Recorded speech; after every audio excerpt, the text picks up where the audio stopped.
Hello नमस्कार दोस्तों, मैं सुशांत रावत। स्वागत है आपका मैथ्स विद सुशांत में। चलिए अगला क्वेश्चन देखते हैं। x की वैल्यू इतनी दी है, y की वैल्यू इतनी है, पूछा है x की पावर z बराबर y की पावर 6। ठीक है, क्वेश्चन को सॉल्व करने से पहले मुझे एक बात बताइए, कभी ऐसे लिखा हो x की पावर y की पावर z, इसका मतलब होता है जब पावर में ऐसे है, एक की पावर है और उसके पूरे की पावर जेड है, तो इन दोनों की क्या हो जाती है, मल्टीप्लाई।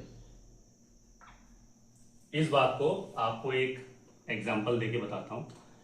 जैसे है 2 की पावर 2 और पूरी 3, इसको सॉल्व करेंगे तो क्या बोल रहा मैंने, 2 की पावर दोनों की आपस में गुणा 2 की पावर 6। देखिए ऐसे भी सॉल्व करते तो वही आता, 2 की पावर 2 को पहले सॉल्व करेंगे तो कितना आएगा, 4, 4 की पावर 3 और 2 की पावर 6। तो 4 की पावर 3 मतलब 4 गुणा 4 गुणा 4 और 2 की पावर 6 मतलब 2 6 बार 3 4 5 6। तो 4 को 16 64, 2 दूनी 4 7 दूनी 8 8 दूनी 16 16 32 32 64, मतलब यहां से भी 64 आया, यहां से भी 64 आया। तो पावर अगर इस फॉर्म में है तो हम उनकी मल्टीप्लाई आपस में कर सकते हैं, जो पावर ऊपर है। अगर ये चीज समझ में आ गई है तो हम क्वेश्चन सॉल्व करते हैं। क्वेश्चन बोलता है x की पावर z मतलब 149 0.59, ये हो गई x की वैल्यू। इसकी पावर z बराबर y की पावर 6 मतलब 1.1149 0.94 पावर 6। पावर है आपस में तो क्या हो जाएगा, आप बोलेंगे सर इनकी हो जाएगी मल्टीप्लाई। 0.59 z बराबर 149 की पावर मल्टीप्लाई होगी 56। दशमलव क्या है, 2 अंकों के बाद है तो 2 अंकों के बाद दशमलव आ जाएगा। नीचे जब सेम पद है, यहाँ पे भी 149 है, यहाँ पे भी 149 है, तो जो घाते हैं वो आपस में कंपैरिजन हो जाएंगी, आपस में बराबर होंगी।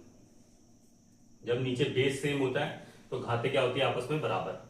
इसका मतलब ये जो होगा ये 5.64 के बराबर होगा। इसका मतलब 0.59 z इक्वल टू 5.64। तो z का जब हम भागा देंगे, इसमें भी जो है दशमलव डेसिमल जो है 2 अंकों के बाद है, इसमें भी 2 अंकों के बाद है, तो ये इससे कट जाएगा। तो z की वैल्यू क्या आ जाएगी, आप बोलेंगे 564 अपॉन 59। 59 का भागा दीजिए 564 में, तो कितनी बार जाएगा, आप बोलेंगे 10 बार होता है 590, तो उससे कम 9 बार 531 बार जाएगा। 3 दशमलव उतारेंगे, एक जीरो बढ़ाएंगे, जाएगा 6 पंजे 3, लगभग 5 बार, क्योंकि 6 बार ज्यादा हो जाएगा। तो आंसर हमारा लगभग आ रहा है 9.5 से मिलता जुलता, 9.5। सो option D is the right answer. इसको आगे सॉल्व करने की हमें जरूरत भी नहीं है, क्योंकि एक ही ऑप्शन है जिसमें 9.5 आ रहा है। सो option D is the right answer.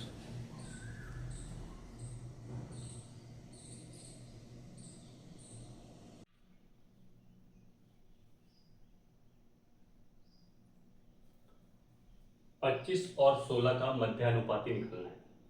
देखिए कभी भी आपसे दो संख्याओं का मध्यानुपाती पूछा होगा तो आपको करना क्या है, इन दोनों संख्याओं को वर्गमूल के अंदर लेना है और दोनों की गुणा कर देनी है।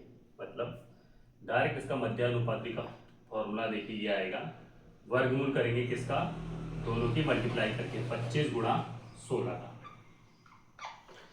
अब मुझे बताइए 25 को हम क्या लिख सकते हैं, आप बोलेंगे 5 इंटू 5 और 16 को 4 इंटू 4।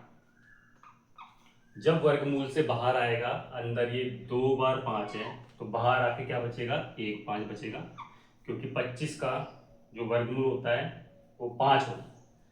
ऐसी हम जब 4 का करेंगे, 4 का 2 4 है, वर्गमूल के अंदर है, जब वर्गमूल से बाहर आएगा तो 1 4 आएगा, क्योंकि रूट 16 बराबर 4 होता है। तो ये कितना आ गया, 5 चक्को 20। सो option D is the right answer.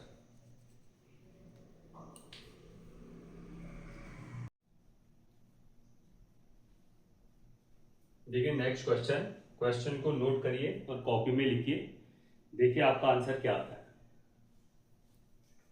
लिखा है 182 किलोमीटर की दूरी तय करने में सलज को केविन से 9 घंटे अधिक लगते हैं। यदि सलज अपनी चाल दोगुनी कर देता है तो उसे केविन से 9 घंटे कम लगते हैं। सलज की चाल ज्ञात कीजिए। ऑप्शन 7 11 13 3। तो ये सलज की चाल इनमें से कोई एक होगी। हम ऑप्शन से उठाते हैं पहला ही ऑप्शन, मान लेते हैं सलज की चाल अगर 7 है, यही हमारा आंसर है।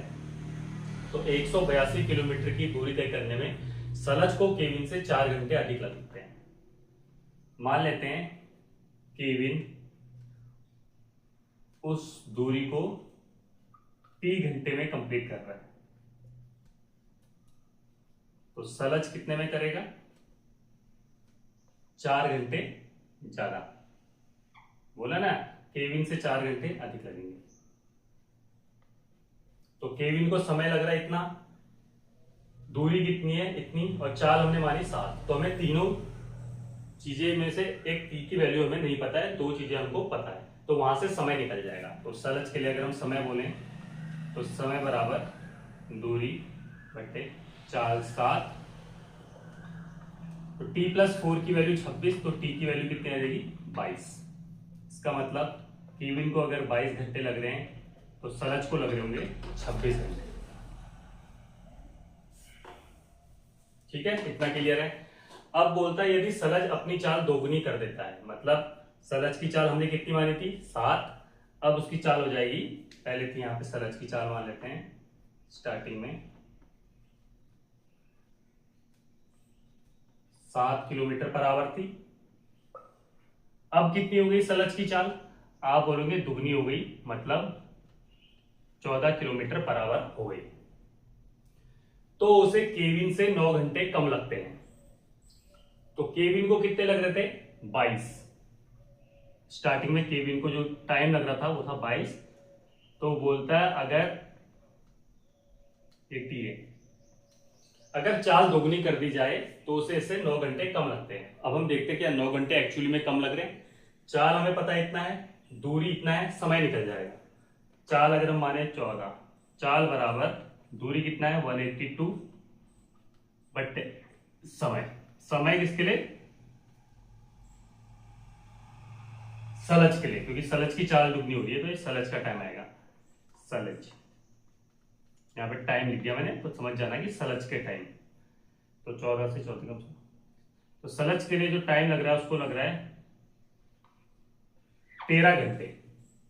और क्वेश्चन में क्या बोला है, उसे केविन से 9 घंटे कम लगते हैं। तो केविन को लग रहे हैं 22 घंटे, ये केविन के लिए टाइम है, और सलज को कितने लग रहे हैं 13 घंटे। तो दोनों के बीच में अंतर कितना है, आप बोलोगे 9 घंटे का ही अंतर है। इस सलज को अगर अपनी चाल डबल कर देता है तो उसको 9 घंटे कम लगते हैं। तो हमारी जो सारी कंडीशन है क्वेश्चन की, ये वाली जो हमने निकाली है, सेटिस्फाई हो रही है। इसका मतलब 7 किलोमीटर पर आवर ही सलज की स्टार्टिंग में चाल रही होगी। मैं दोबारा आपको बताता हूं क्या बोलना चाह रहा हूं। देखिए सलज की चाल पूछा है और बोला कि केविन को जो टाइम लगता है सलज को उससे 4 घंटा ज्यादा लगता है। तो मैंने माना केविन को t घंटे लगते हैं, सलज को t प्लस 4 घंटे लगते हैं। सलज की चाल मैंने मान ली ऑप्शन से कि 7 किलोमीटर पर आवर ही हमारा आंसर है। तो ऑप्शन को ही हम ए ऑप्शन को ही आंसर मान के उसको आगे सॉल्व कर रहे हैं। फिर क्वेश्चन में सारी कंडीशन को हम देखेंगे, सेटिस्फाई अगर हो रही है तो वही हमारा आंसर होगा। तो सलज की चाल कितनी थी 7, चाल बराबर क्या होता है, चाल की वैल्यू 7 बराबर दूरी बटे समय। तो दूरी कितनी थी 182, समय था t प्लस 4, वहां से t की वैल्यू निकली 22, यहाँ 26। अब वो बोलता है सलज अपनी चाल डबल कर दे। तो पहले चाल कितनी थी उसकी 7, अब कितनी कर देगा 14 कर देगा। तो समय समय कितना निकलेगा सलज के लिए हम निकाल देंगे, समय बराबर दूरी बटे 4। यहां से हमारा समय निकला सलज के लिए 13 घंटे, और वो बोलता क्या है उसे केविन से 9 घंटे कम लगते हैं। तो केविन को कितने घंटे लग रहे थे 22, सलज को अब कितने लग रहे हैं 13, तो सलज को 9 घंटे कम लग रहे हैं। मतलब ये क्वेश्चन की जो सारी कंडीशंस हैं 7 किलोमीटर पर आवर वो उसको फॉलो कर रहे हैं। So option A is the right answer of this question.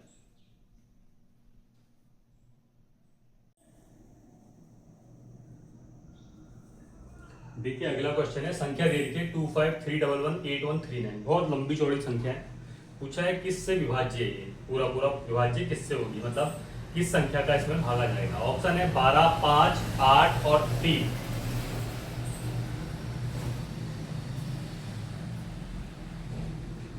तो देखिए 12 से कोई संख्या डिवाइड कब होती है, जब वो 4 से भी डिवाइड होती है, 3 से भी होती है। 5 से कब डिवाइड होती है कोई संख्या, जब उसकी इकाई का अंक 0 या 5 होता है। 8 से कब होती है कोई संख्या डिवाइड, जब उस संख्या के लास्ट 3 डिजिट संख्या से 3 डिजिट जो है 8 से डिवाइड होते हैं। 3 से कोई संख्या डिवाइड कब होती है पूरी पूरी, जब सम ऑफ डिजिट, जो संख्याओं के डिजिट है वो 3 से डिवाइड होते हैं, तो संख्या भी 3 से डिवाइड होगी। तो 12 से हम चेक कर लेते हैं, पहले 4 चेक कर लेते हैं। 4 से क्या होता है, 4 का रूल आपको पता है, लास्ट की 2 डिजिट, लास्ट 2 डिजिट चेक करनी होती है हमको। 8 में होता है लास्ट 3 डिजिट, 4 में होता है लास्ट 2 डिजिट। तो क्या 39 में 4 का भागा जाता है, नहीं। तो आप बोलोगे 12 तो नहीं हो सकता, क्योंकि 4 का ही नहीं जा रहा, तो 3 चेक करने की हमें यहाँ पे जरूरत भी नहीं थी। 5 का लास्ट की डिजिट इकाई का 0 या 5 आना चाहिए, आ रहा है, नहीं आ रहा है, तो भागा नहीं जाएगा। 8 के लिए लास्ट की 3 डिजिट देखिए 139, 139, तो 8 कम 8, 5 9, 59, भागा जाता है, नहीं जाता है। एक ही ऑप्शन बचा डी, वही करेक्ट होना चाहिए। हम देख भी लेते हैं डिजिट, 9 3 12 13, 21 22 23 26 27 28 और 5 33, तो 33 में 3 का भागा जाता है पूरा पूरा 11 बार। So option D is the right answer of this question. ये जो एनटीपीसी की हम सीरीज करा रहे हैं, आज इसके जो एग्जाम में आए हुए सारे क्वेश्चन थे वो कंप्लीट हो चुके हैं। उम्मीद करता हूं सारे क्वेश्चन आपने मेरे साथ करे होंगे तो आपको करने में मजा आया होगा और एक स्मार्ट तरीके से हम क्वेश्चन को सॉल्व कर पा रहे होंगे। आगे भी मैं नए एग्जाम की सीरीज लेके आपके सामने उपस्थित होऊंगा। तब तक के लिए धन्यवाद।